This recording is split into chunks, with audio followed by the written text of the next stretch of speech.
Himachal Congress legal cell में social media पर OPS बहाली को लेकर फैलाई जा रही फेक न्यूज़ को लेकर चुनाव आयोग को शिकायत दी है।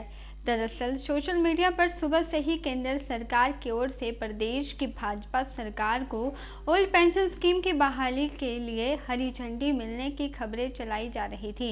इसे लेकर हिमाचल कांग्रेस ने चुनाव आयोग को फेक न्यूज पर नियंत्रण लगाने के लिए शिकायत दर्ज की है। हिमाचल कांग्रेस लीगल सेल की ओर से दी गई शिकायत में शहरी विकास मंत्री सुरेश भारद्वाज के ओएसडी रहे डॉक्टर मामराज पुंडीर पर भी कार्यवाही करने की मांग की गई है।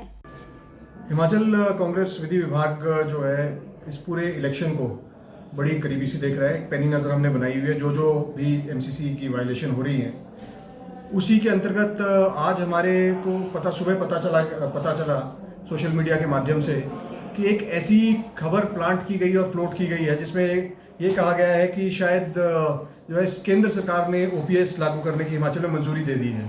परंतु जब इसकी खोजबीन की गई तो हमें मालूम पड़ा कि इसमें कोई ऐसा सत्य नहीं है। ना ही केंद्र सरकार ओपीएस देने के हक में है, ना ही प्रदेश सरकार ओपीएस देने के हक में है, और ना ही ऐसा हुआ है। और मज़े की बात यह है कि ये जो एक खबर है और ये जो भ्रांति फैलाई जा रही है भारतीय जनता पार्टी द्वारा, इसमें कुछ जो है आपके गवर्नमेंट एम्प्लॉयज़ भी शामिल हैं। उनमें से एक श्री मामराज हैं जो कि शायद पहले जो है सुरेश भारद्वाज जी जो माननीय मंत्री हुआ करते थे और प्रत्याशी हैं कसुम्पटी से, उनके साथ थे। तो इस अंतर्गत जो है हमारे चेयरमैन जो हैं लीगल डिपार्टमेंट के श्री आयन मेहता जी, उनके साथ मैंने स्वयं जाके इलेक्शन कमीशन में चीफ इलेक्टोरल ऑफिसर को हमने कंप्लेंट दी है। और कंप्लेंट में हमने बाकायदा एक एक पैरे में लिखा है कि किस तरह से भ्रांति फैलाई जा रही है।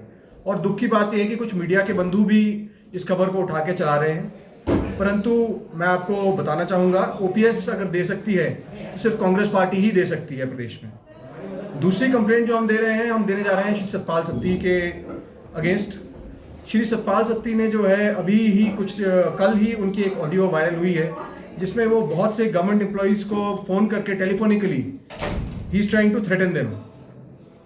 तो ये जो है ये सब एक मॉडल कोड ऑफ कंडक्ट की वायलेशन है और इसका जो है मुझे लगता है कि इलेक्शन कमीशन को कड़ा संज्ञान लेना चाहिए।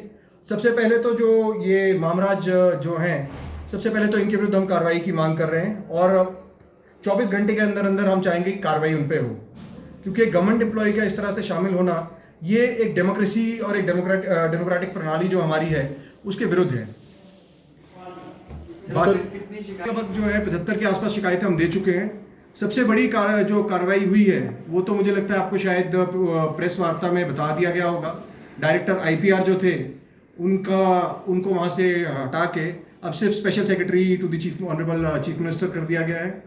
हमने कहा ये करीब हमने 16 अक्टूबर को ये शिकायत हमने दी थी।